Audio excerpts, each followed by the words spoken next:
Hello and welcome to another Daily Dose of Insights powered by Container xChange. My name is Christian, and every other day we bring to you the key news, stories, and data points that move container markets and hence your business. Today it's Friday, so we have Fundamentals Friday here at xChange, and of course we want to spend a little bit of time talking about the Red Sea and particularly its impact around Chinese New Year. Just a little bit of food for thought for the weekend.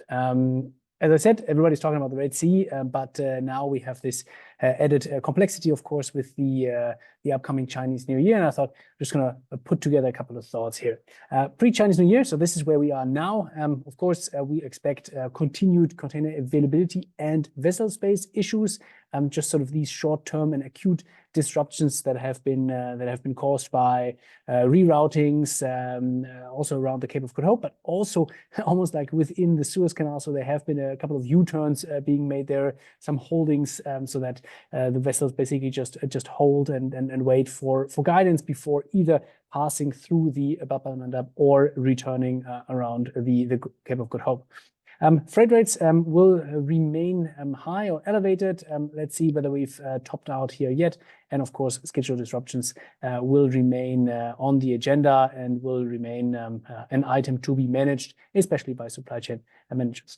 And then during and post-Chinese New Year, so this is a little bit of a blessing in disguise, maybe, and we'll be seeing a lot of blank sailings, a lot of capacity reductions by the carriers, and carriers really focusing on resetting their network. We've actually seen this just last week here in Germany, also with the strikes of the Deutsche Bahn, so our rail network provider. There have been strikes, and as a result of those strikes, trains were always in the wrong location at the wrong time. So it always takes a little bit of time to reset such a network and get the rail carriages in that example, or of course the vessels into the right location to be able to restart post-Chinese New Year. So this will be the focus of that. So almost like a little bit of a pause that allows everybody to reset their networks and get ready for normal business. Subsequently, then we believe that there will be much less pressure on space and equipment. There is sufficient capacity in the market, and the effect that we've seen right now, the high freight rates and the disruptions, they were just sort of acute challenges due to that sudden nature of the conflict. And subsequently then, we believe, and we've been saying that for a while now, let's see whether it turns out to be true. Unfortunately, we don't have a bulletproof crystal ball. We see rate reductions on the horizon, just because there's still structural overcapacity in the market due to the supply-demand imbalance.